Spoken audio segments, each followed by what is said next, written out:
जय भीम जय शिवराय। मी दीपक बाबूलाल परदेशी, वंचित बहुजन आघाडी पाचोरा तालुका महासचिव।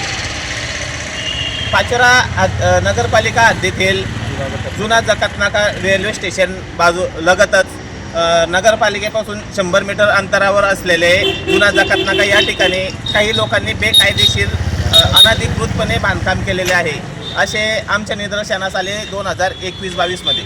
त्यावेळेसपासून आम्ही नगरपालिकेच्या ऑफिसला तक्रारी करत आहेत की हे बेकायदेशीर इथं बांधकाम चालू आहे, तुम्ही त्याच्याकडे लक्ष घाला। परंतु नगरपालिकेचे मुख्याधिकारी आणि संबंधित बांधकाम अधिकारी वगैरे यांनी कसल्याच प्रकारचे त्याकडे लक्ष दिले नाही आणि या गोष्टीकडे दुर्लक्ष केले। आमची जी तक्रार आहे त्याकडे सर्रासपणे नगरपालिकेने दुर्लक्ष केले।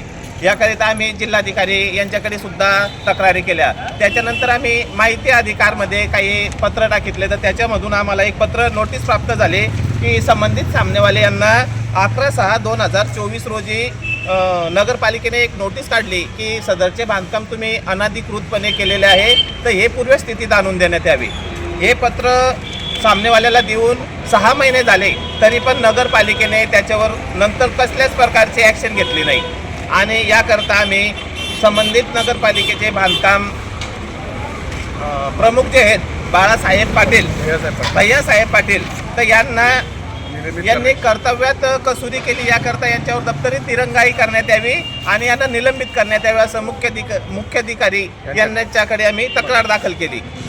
परंतु त्या तक्रार देऊन 3-4 महिने झाले, तरी पण मुख्याधिकारी यांनी काही त्या गोष्टीकडे या पत्राकडे लक्ष दिले नाही। करिता आम्ही मान्य जिल्हाधिकारी जळगाव यांच्याकडे आपले देवरे साहेब मुख्याधिकारी यांची तक्रार केली की हे सामनेवाल्यांना पाठीशी घालण्याचं काम करत आहे, हे सुद्धा कर्तव्यात कसुरी करत आहे, म्हणून मुख्याधिकारी यांना सुद्धा निलंबित करण्यात यावं अशा प्रकारचे आम्ही जिल्हाधिकारी यांच्याकडे मागणी केलेली आहे। त्या संदर्भातले आमच्याकडे पत्र सुद्धा प्राप्त झालेले आहेत।